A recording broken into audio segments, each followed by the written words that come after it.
Oui, merci Monsieur le Président. Merci à Vincent Matteiron pour son rapport et la clarté de celui-ci. Merci également au service pour le document qui a été fourni et je rejoins Pierre Boileau sur le caractère très pédagogique, très clair de celui-ci. Je me disais d'ailleurs qu'il pourrait être utilisé avec des élèves de lycée pour travailler sur l'état des finances publiques et la situation d'une grande métropole comme la nôtre. Et aussi sur les difficultés de la situation budgétaire que nous traversons aujourd'hui et qui contraint considérablement les marges de manœuvre de notre collectivité.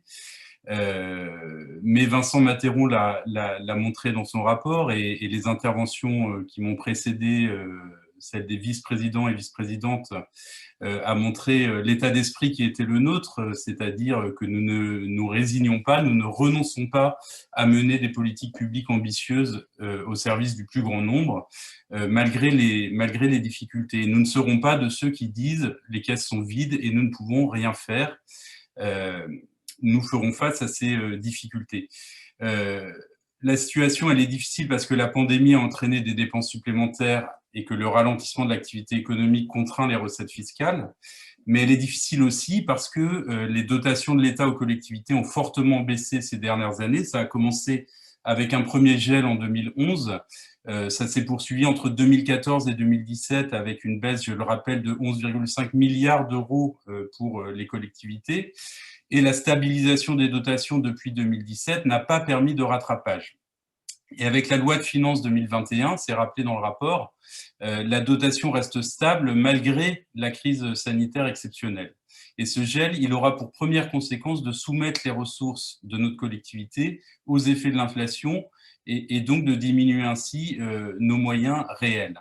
Je rappelle ici que depuis le début de la crise sanitaire, 470 milliards d'euros ont été donnés aux entreprises, tant mieux pour les plus petites et les plus fragiles d'entre elles, tant mieux aussi pour les actionnaires des plus grandes sociétés, et pas un euro de dotation supplémentaire pour les collectivités locales, alors même que dans toutes les interventions du pouvoir exécutif s'exprime la volonté de s'appuyer sur les maires, les présidents d'intercommunalités et de départements pour faire face à la pandémie et faire vivre les solidarités. Et alors même que les collectivités représentent les 3/4 de l'investissement local et qu'elles sont des acteurs incontournables de la vitalité économique des territoires. L'autre difficulté, et le rapport y revient à plusieurs reprises, c'est la perte d'autonomie fiscale des collectivités.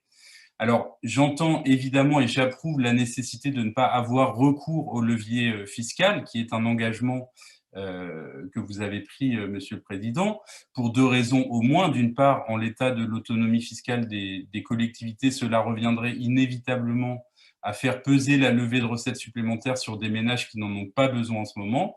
Et d'autre part, la réduction de l'assiette globale limite considérablement le rendement du levier fiscal.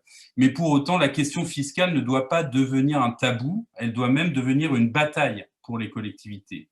Si on regarde la loi de finances 2021 et plus précisément le plan de relance, on se rend compte qu'il repose à hauteur de 20 milliards d'euros, soit 1/5 du plan, ce qui est considérable, sur une baisse des impôts dits de production, cotisation sur la valeur ajoutée des entreprises et cotisation foncière des entreprises, soit une nouvelle baisse de recettes fiscales pour les collectivités, dont la compensation est évidemment incertaine.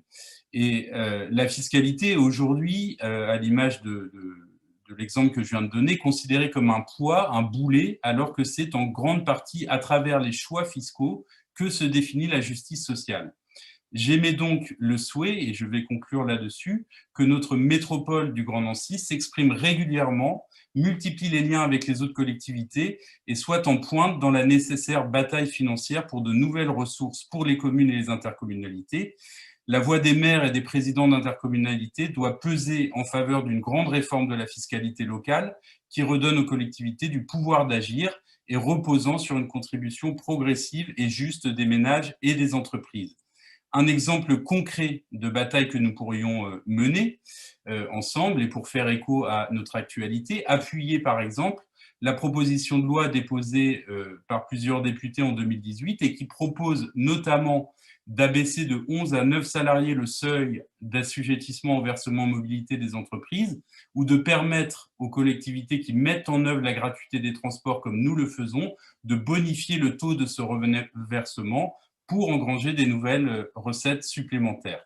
Je souhaitais alerter sur ce point parce qu'à terme, nous risquons bien de ne plus avoir besoin de débats budgétaires puisque c'est une forme de cybernétique budgétaire qui va finir par écraser définitivement la décision politique et donc de voir s'approfondir la crise démocratique.